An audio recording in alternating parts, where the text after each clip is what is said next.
তখন আমি দৌড়ে যাই, তখন অনেকগুলো মহিলা থাকে, ওনারা আমাকে দেখতে দেয় না, ওনারা সবাই মিলে 20-25 জন মিলে আমাকে ধরে রাখছে, আমাকে দেখতে দেয় না, বলে কি না যাওয়া যাবে না। 2021-এ ফেসবুকের একটা গ্রুপের মাধ্যমে আমার যে ভালোবাসার মানুষটা তার সাথে আমার তখন পরিচয় হয়, ওখানে ফোন করে খুব কথা বললো, অ্যান্ড তখন ও খুব ফান টান করলো আমার সাথে। তো এরকম কথা বলতে বলতে সে এক পর্যায়ে বলতেছে কি যে আমার বাসা থেকে তো আমার জন্য মেয়ে দেখতেছে, যদি আপনি চান আমি আপনাকে বিয়ে করতে পারি। সরাসরি? হ্যাঁ, একদম ইনস্ট্যান্ট। তখনই পরের দিন হঠাৎ করে সে আমাকে বলতেছে কি যে আচ্ছা আপনার আম্মু কোথায়? আমি বললাম আম্মু তো আমার পাশে। তখন সে বলে কি আমার মা আপনার মায়ের সাথে কথা বলবে। অ্যান্ড আই ওয়াজ সারপ্রাইজ যে এত ফাস্ট কেন। তা আমার না খুব মজা লাগছে ব্যাপারটা। তা আমি তো আম্মুর সাথে খুব ফ্রি, তখন আমি আম্মুকে বললাম যে আম্মু একটা আন্টি তোমার সাথে কথা বলতে চায়, আমার একটু কথা বলে দেখ। তো সে ভিডিও কল দেয়, আমি আর ভিডিও কলে না যাই, ডিরেক্ট আম্মুকে ফোনটা দিই। দেওয়ার পরে ও শুরুতে আম্মুকে বলে কি যে আন্টি আমি সিফাত, দেখেন আমার চেহারাটা আসলেই এরকম, আমি এই চেহারা নিয়ে আপনার মেয়েকে বিয়ে করতে চাই।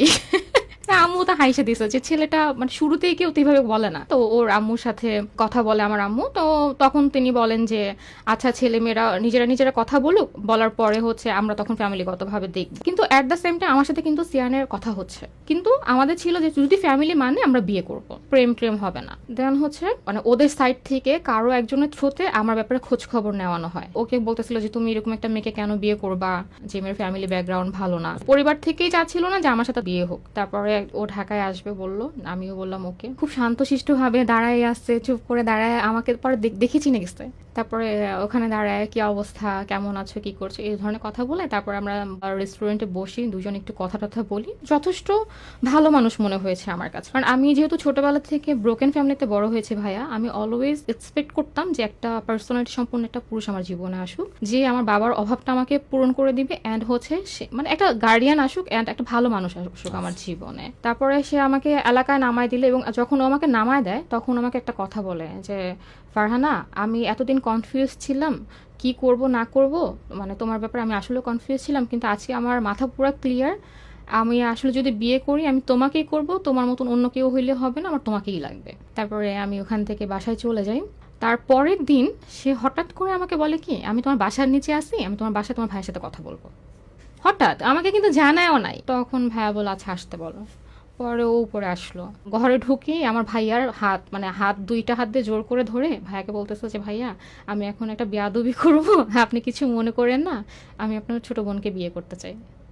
একদম ও খুব ছোট মানুষের মতন কথা বলতো, এবং কোনো রাগ ঢাক রাখতো না, স্ট্রেট ফরওয়ার্ড কথা, যে আমি আপনার ছোট বোনকে বিয়ে করতে চাই।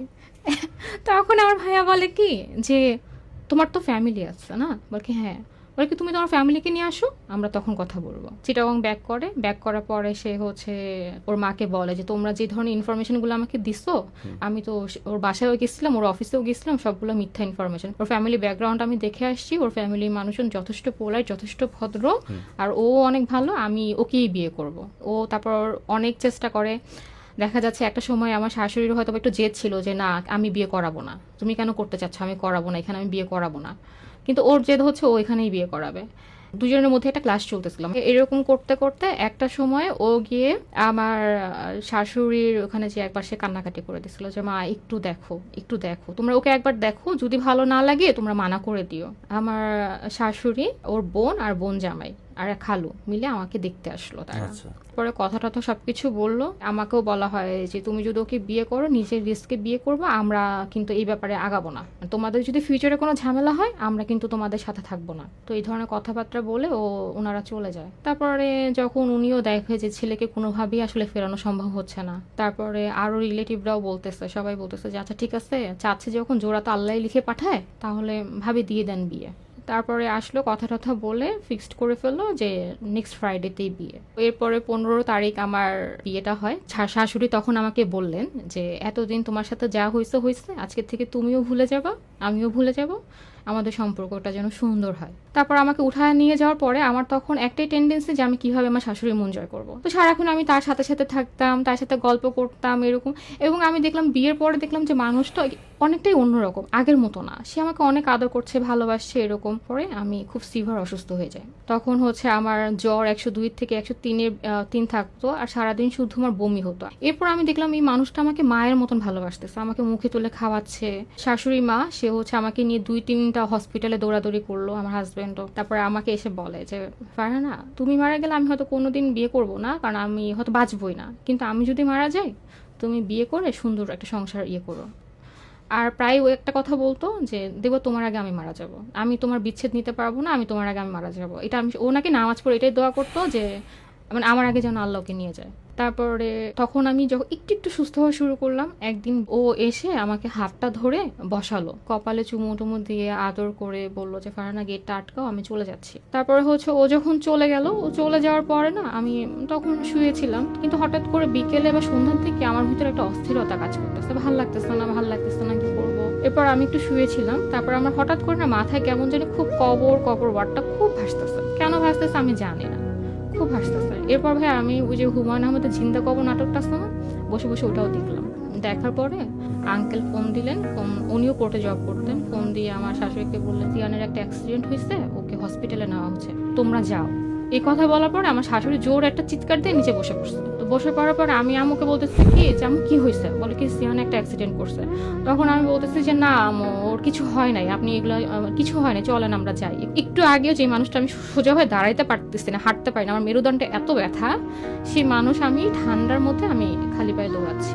আমার পিছনে পিছনে আমার শাশুড়িও আছে। এন্ড আমি আল্লাহকে শুধু মনে মনে বলতেছি যে আল্লাহ তুমি আমাকে জীবনে অনেক কষ্ট দিচ্ছ, আমি কিছু বলি নাই, কিন্তু আমাকে এত অল্প দিনে স্বামী সোহাগী করো না, আমার হাজবেন্ডকে তুমি বাঁচায় রাখো। এরকম একটা খালি, আমার তো জানে ও অ্যাক্সিডেন্ট হয়েছে, কি হয়েছে কিচ্ছু বলে নাই, কিন্তু আমার মনে মনে এটা আসতেছে যে ও বেঁচে আছে, এরকম ও আমাকে দেখতে চাচ্ছে। মানে আমি এটাই বলতেছি আমার শাশুড়িকেও যে ও বেঁচে আছে, ও আমাকে দেখতে চাচ্ছে, এরকম একটা। তারপর আমি ওখানে যাই, যাওয়ার পর দেখি ও ইমার্জেন্সিতে শুয়ে আছে, ওর গায়ে কোনো কাটাছেঁড়া দাগ নাই, কোনো রক্ত নেই, কিছু নেই, ওর মুখটা একটু খোলা। ওর কলিগ যারা ছিল সবাই আসছে, আসার পরে সবাই আমাকে বলতেছে যে ভাবি কিছু হয় নাই। আমি বলছি ওর কি হয়েছে, বলে কিছু হয় নাই, ওকে ডক্টর দেখতেছে। তো ওই কথা বলাতে আমি তো জানি ও বেঁচে, কিন্তু আমার কিছু একটা হয়, আমি তখন সেন্সলেস হয়ে পড়ে যাই। যখন আমার জ্ঞান ফিরে তখন আমার নাকের ভিতরে পাইপটাই ঢুকানো, আমি একটা কেবিনে শুয়ে আছি। তো আমাকে ডক্টর দেখতেছে, তো দেখার পরে আমার যখন একটু সেন্স আসছে, তখন পাশ থেকে একটা নার্স বলতেছে যে উনি তো নাই, ওনাকে যখন আনছে তখনই তো উনি মারা গেছে, উনি তো অন স্পট ডেড, উনি নাই। তো এই কথা যখন আমাকে কানে বলে, তখন আমি আমি মানে সহ্য করতে পারতেছি না, আমার তখন হাত পা কাঁপে। এত ঠান্ডার মধ্যে আমি তখন ওখানে ওয়াশরুমে যেয়ে গায়ের উপর ঠান্ডা পানি ঢালি, যে আমার শরীর থেকে মানে হচ্ছে আগুন জ্বলতেছে, এরকম এরকম আমার কাছে ফিল হয়। একটু ঠান্ডা পানি ঢালতেছিলাম আমার মাথার মধ্যে, যা ভালো লাগতেছে না। এরপর আমি রুম থেকে বের হয়ে যাই, আমি ওকে একটু দেখবো, আমার কাছে মনে হচ্ছে বেঁচে আসছে, আমি গেলেই ওর নিঃশ্বাস ফিরে আসবে। তখন আমি দৌড়ে যাই, ওর ইমার্জেন্সিতে দৌড়ে যখন যাই, তখন অনেকগুলো মহিলা থাকে, ওনারা আমাকে দেখতে দেয় না, ওনারা সবাই মিলে 20-25 জন মিলে আমাকে ধরে রাখছে, আমাকে দেখতে দেয় না, বলে কি না যাওয়া যাবে না, ও বেঁচে। আমি বলছি ও কি বেঁচে আছে, বল কি হ্যাঁ ও বেঁচে আছে। তো ততক্ষণ আমি দেখি যে হসপিটালে প্রায় 2-3 হাজার মানুষ চলে আসছে, পুরো হসপিটালে মানুষ গিজ গিজ। ও তো কলোনির সবার আদরের ভাইয়া, বললাম না, তো অনেক ভালো মানুষ, তো দারোয়ান থেকে শুরু করে রিক্সাওয়ালারা পর্যন্ত ওকে চিনে, ওখানকার স্থানীয়, ওখানে সবাই ওকে জন্ম নিতে দেখছে, বড় হইতে দেখছে, তো ওকে সবাই চিনে। তো এরপরে হচ্ছে আমাকে তো দেখতে দেয় না, দরজা আটকায়, ইমার্জেন্সি দরজা আটকাই দিচ্ছে। যখন আমাকে বলে যে ও বেঁচে আছে, তখন আমি বলি যদি বেঁচে থাকে ওকে এখানে কেন রাখছে, ওকে চিটাগং মেডিকেলে কেন পাঠাচ্ছে না, এখানে তো ট্রিটমেন্ট হবে না, ওকে দেয় না কেন। ও ততক্ষণ সবাই জেনে গেছে। আমার মা আমাকে কল দেয়, তখন বড় ভাইয়া আমুর থেকে আমার ফোনটা নেয়, নিয়ে বলে কি যে ও কই। বলছে ভাইয়া ওকে শোয়ায় রাখছে, ওকে সাদা কাপড় দিয়ে ঢেকে রাখছে।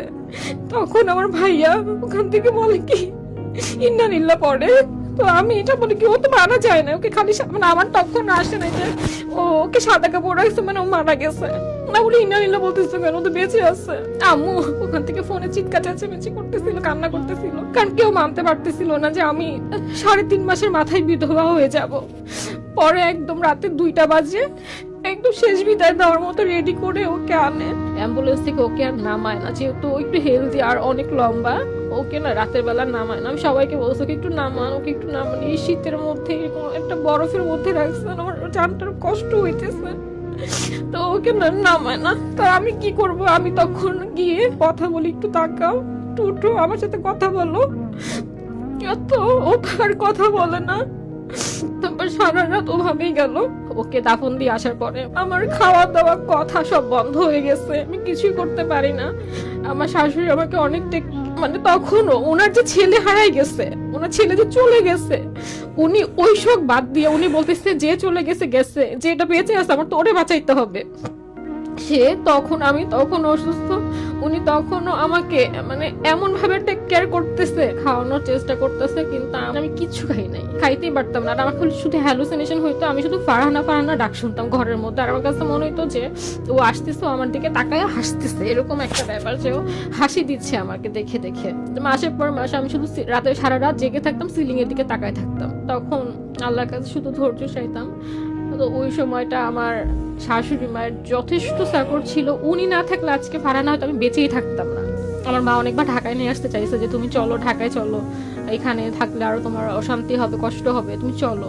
কিন্তু আমি না, আসবো না, আমি আসবো না। তারপরে সারা ঘর ওর জিনিসপত্র, ওর শার্ট, ওর টি শার্ট এইসব নিয়ে পুরো ছড়ায় ছিটায় বসে থাকতাম, বসে ওগুলো দেখতাম, ওর গায়ের ঘ্রাণ নিতাম, ওর ইউজ করা সব জিনিস আমি নিজের কাছে রেখে ওগুলোর উপরেই শুয়ে থাকতাম। কি করতাম পাগলের মতো, মানে মানুষের সাথে মিশতাম না। আমি আমার শাশুড়ির সাথে ছাড়া কারোর সাথে কথা বলতাম না, আমার ফ্রেন্ডের সাথে আমার কোনো কথা হইতো না। আর আমি আসতাম না ঢাকায়, ওখানেই থাকতাম। একটা সময় আমার শাশুড়ি উনি আমাকে বলে যে বাবা তোমার তো বাঁচতে হবে, তুমি তো এভাবে বাঁচবা না, এরকম করলে তো তুমি, যে চলে গেছে চলে গেছে, কিন্তু তোমাকেও বাঁচতে হবে, আবার নতুন করে চাকরিতে ঢুকো। তারপরে আমার একটা ফ্রেন্ডের থ্রুতে এখন আমি যেখানে চাকরি করছি, একটা ফাইন্যান্স কোম্পানিতে চিটাগং থেকে, আমি 9 মাস পরে ঢাকায় আসি। হ্যাঁ, হাজবেন্ড চলে যাওয়ার 9 মাস আমি ওখানে, হ্যাঁ ওখানে ছিলাম।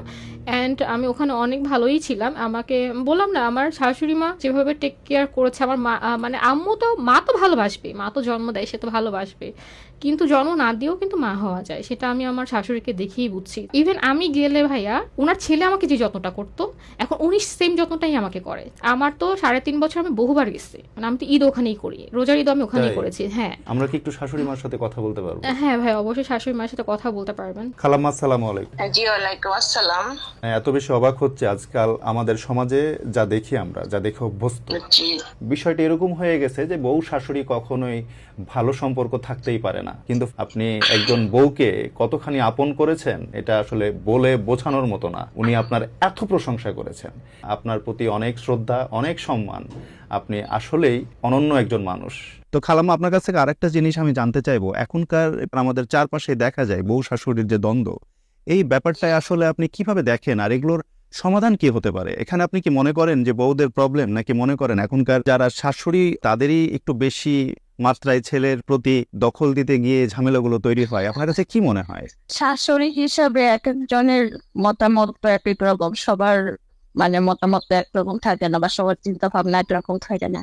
শাশুড়ি তো মানে ছেলেকে আদর করে বিয়ের আগে, এটা তো ঠিক আছে, কিন্তু বিয়ের পরে তো আসলে ছেলের বউয়ের সেই মানে যার যার হাজবেন্ডে তার অধিকারটা বেশি থাকে।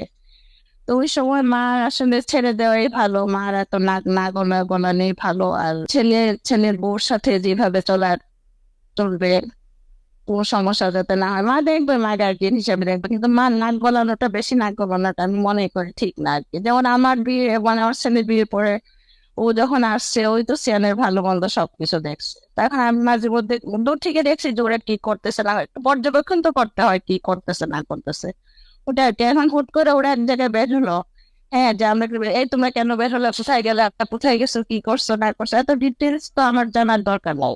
ছেলে ভালো থাকুক, বউ নিয়ে ভালো থাকুক, আমি মনে করি যে শাশুড়িরও ভালো থাকার দরকার, বউরও দরকার, দুজনেরই মেন্টালিটি মানে ভালো থাকা দরকার। তাইলে এটা মনে হয় আমার সুন্দর হয়। একজন ভালো হইলেও হবে না, আরেকজন বা খারাপ হইলো, দুজনেরই একই পর্যায়ে থাকতে হবে, লেভেলে থাকতে হবে। এটা এটা কারোরই একাকিত্বের কোনো গুণ না আমার মনে হয় আর কি। দুজন, আমি খালি ভালো হইলেই, ফারহান নিশ্চয়ই ভালো ছিল, সেদিন আমার সাথে এত সুন্দর সম্পর্ক হয়েছে, খালি আমি যে করছি তাও আমি মনে করি না, ওরও গুণ আছে অনেক, সেটাই আমি মনে করি আর কি।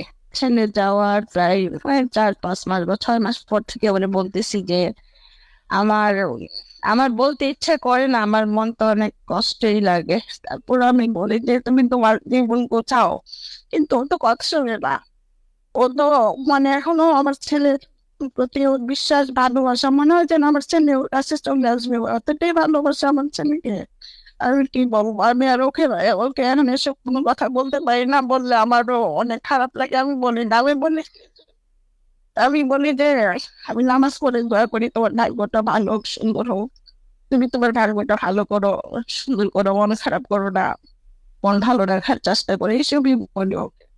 আর কিছু বলার আমার ভাষা নাই। আর কি করবে, আমি তো অনেক বলছি ওরে, এখন আপনারও বলেন ওকে, ও যেন একটু ভাবে চিনতে নিজেকে নিয়ে, এটাই আর কি। আমাদের আর সবসময় দোয়া করি ও ভালো থাকুক, সুস্থ থাকুক, আমার দোয়া আছে। এখন আল্লাহ আমার ছেলেকে নিয়ে গেছে, এখন এটা হারানোরও কি বলবো, আমার আমার খারাপ লাগে সেই জন্য যে আমার ছেলে তো চলে গেল, এখন হারানোর ভাগ্যটা তো সবচেয়ে, একটা স্বামী যখন মারা যায় তখন আমি তো মা, আমার তো খারাপ লাগবে, কিন্তু আমার চেয়ে আমি মনে করি আমার চেয়ে ওর খারাপ লাগার পরিমাণ 1000 গুণ বেশি। কারণ ও তো অনেক আশা ভরসা নিয়ে, অনেক কিছু আশা নিয়ে আসছিল আমাদের ফ্যামিলিতে, ঠিক না? কিন্তু ওর ভাগ্য তো সেটা দিল না, সেই জন্য আমি মনে করি যে আমার চেয়ে ফারহানার খারাপ লাগাটা অনেক গুণ বেশি। এটা আসলে অনেক মা বুঝতে পারে না। অনেক মা ওরা মনে করে যে তার হয়তো বা তার সন্তান চলে গেছে তারই খারাপ লাগতেছে, কিন্তু একটা মানে স্ত্রীর যে কত খারাপ লাগা থাকতে পারে প্রতিটা মারও বোঝা উচিত, এই আর কি।